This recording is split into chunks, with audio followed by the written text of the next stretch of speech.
Hey people, Anthony, 4B4 Adventures. Just thought we'd show you this storage system for those people that missed it, and might include a few, oh, I shouldn't have done that, maybe I should have done that, and ways to do it better next time. But let's just have a quick look through our touring setup.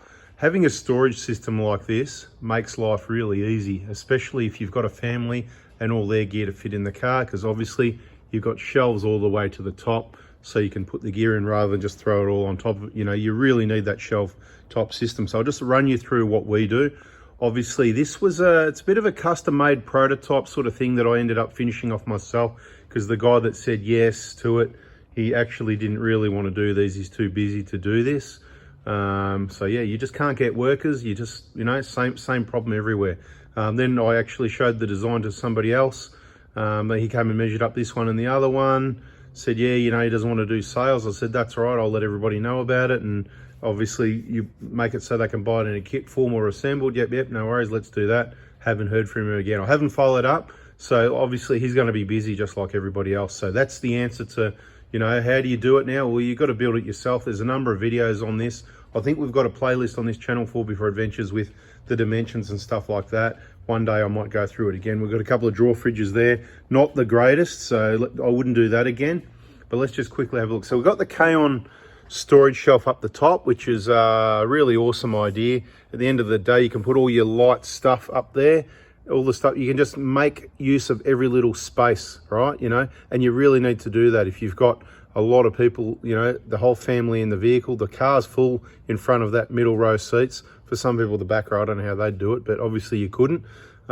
So you need every bit of space here. So the sort of thing, you know, the rope, that's our clothesline. You got the pegs, you got a bit of toilet paper, you got some tissues, you got your toiletry bag, your stubby holders, and there's other stuff. There's some lights up behind there and whatever. I'm not saying that's set up for a trip. It's just a few things that are up there at the moment. Then you got your next shelf.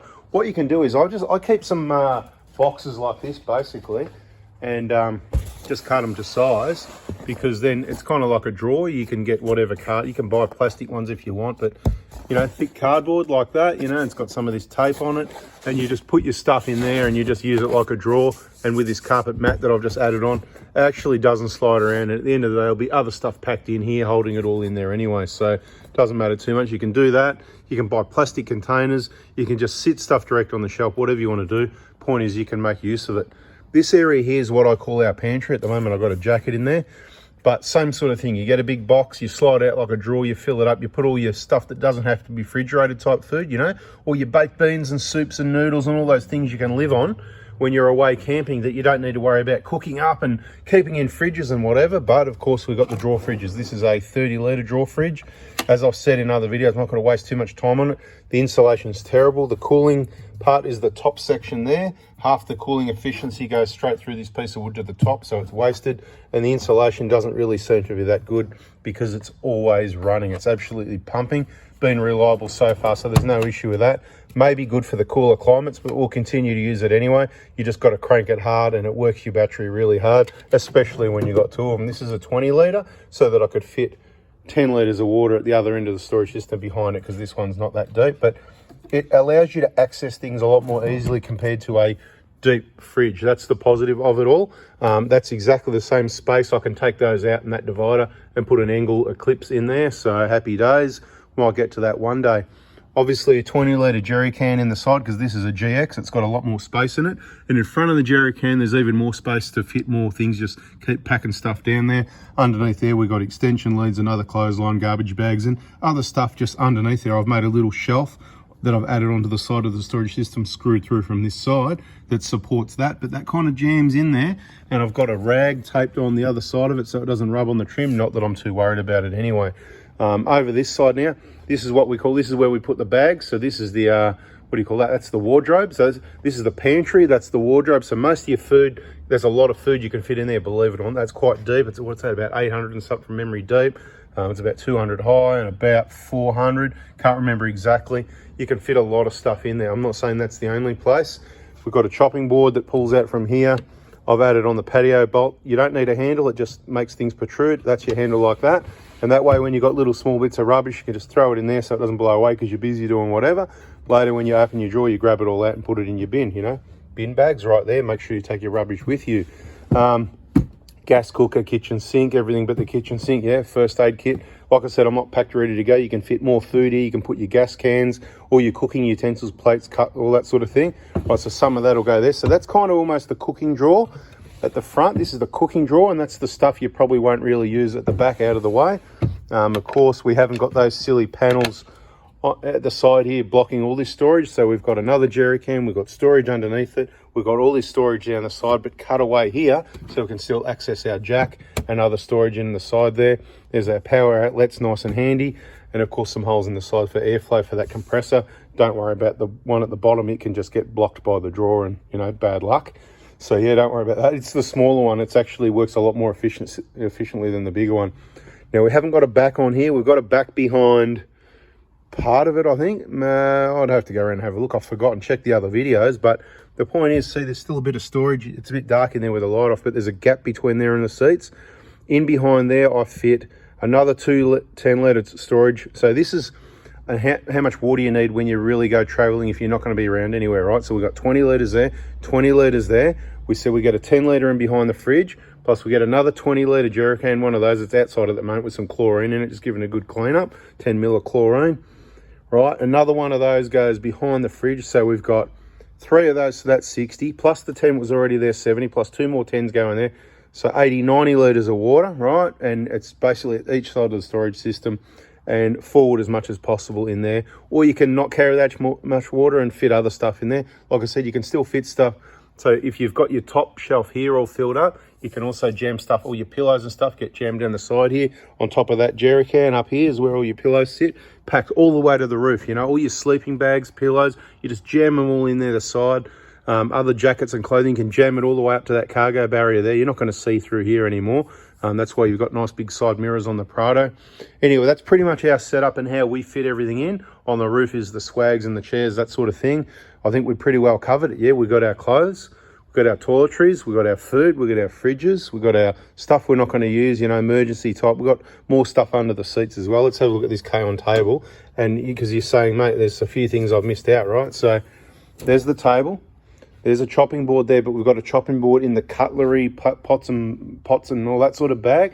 Normally we just keep our a couple of Teflon chopping boards here as well. You can see plenty of use.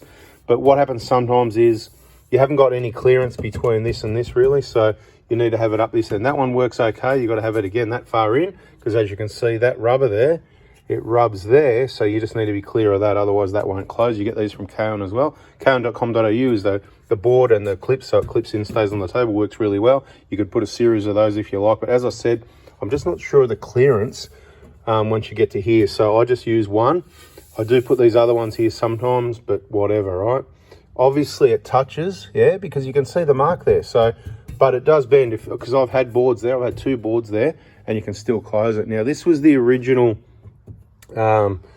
you know, storage. It was all about the 120. The 120 had those mat thing, you know, rope things that all stretch, rubbish, get rid of it, replace it with a cage. It was really well, but people love them, and people in 150s obviously wanted them as well. And look, in here we've got all the cutlery you need. There's actually 5 or 6 full sets of Qantas knives and forks down the bottom for emergency in sealed plastic bags. These yellow cloths from, you know, Costco, those Kirkland cloths that we love. Beautiful, $20 for a pack of 36 or whatever it was. Awesome. You got your Morning Fresh, you got your stuff to wash the dishes with, your kitchen sink was over there. In here we got our normal knives and forks and spoons, some antibacterial wipes, you know, all this, some spare knife utility. I shouldn't tell you about that actually, they're too good. I'm going to wait till I buy more of those and then I'll let you know, because they're never in stock because some people are onto them. So subscribe, turn the bell on if you want to know more about that one. But that's basically our kitchen, right? That's all our stuff there. Now we've also got another table set up, you know, those tables that are flat and and it folds out like 2 chairs each side, family of 4 type table. We've got an aluminium one. Well, it wasn't aluminium, it was MDF from Aldi, aluminium frame MDF, but the seat broke away. Then I had an expert install some, I think it's aluminium, not stainless. Might be stainless. Anyway, whatever, in the seat. So we've got a 4-person, and that actually is flat. It sits about, I don't know, probably 40, 50 mil high, and it sits up on this shelf here, so I can sit there. So it just depends how long you're camping for, what your trip is, what you can fit in. But as you can see, tow bar nut, there'll be nothing towing behind this vehicle, because it's going to go places where I don't want to deal. I'm on holidays. I don't want to deal with the unreliability of a trailer at this stage. So we're going to fit everything in the vehicle. The Toyota's reliable. Everything you add into it needs to be rock solid and reliable. So I can grab the car, the whole car will shake because that is rock solid. How's it fixed down? People are going to ask, well, there's a turnbuckle here, right? You can see one there. There's another one at that side, and there's 2 floor plate screws. That floor plate, that bottom plate there, goes all the way forward, and the 2 screws go in where I've removed them for. In the GX, again, it's flat, and there's a bit that goes up on an angle to the seats where you take those bolts out, straight into those holes. That's what holds this down. Rock solid. It ain't jumping, moving, going anywhere, which is what helps keep the whole setup reliable. Anyway, just thought I'd show you that because somebody asked again recently, oh, show us your storage system. Well, here's show us my storage system again. If you want to know a bit more, we've got one of these projector battery chargers here, permanently mounted and wired back into the power system. And the power plug is right there. Well, it's at the end of the day, it doesn't matter where it is. It's got a short extension lead on it, right? So then if you happen to be in a caravan park and you want to charge your battery, you can plug it in. Or if you're at home and you want to turn the fridges on a couple of days before, get them nice and cold and not flatten your battery, plug that lead in, and that does 2 things. It runs the fridges because they're 12 volt only, and it charges the battery, right? So in the 120, for example, plug that in. I've got a power board set up where the charger plugs into it. The fridge runs on 240 volts, so it's more efficient. And obviously in the 120, it's the opposite side around. We've got the drawer here. Those were there. I'll just quickly run you through for those people that want to know, why did I do that? I think it's actually better with a fridge over this side because when you're cooking, obviously, you can be here and you slide your fridge out. You can access your drawer by, a little bit like that. And that was the idea of this. You can access your fridge even better. So this is great as well. And the reason we did it the opposite way, if you could imagine those were there, there's no access. I can't cut away that side there. I needed access for the jack, okay? Access for the jack.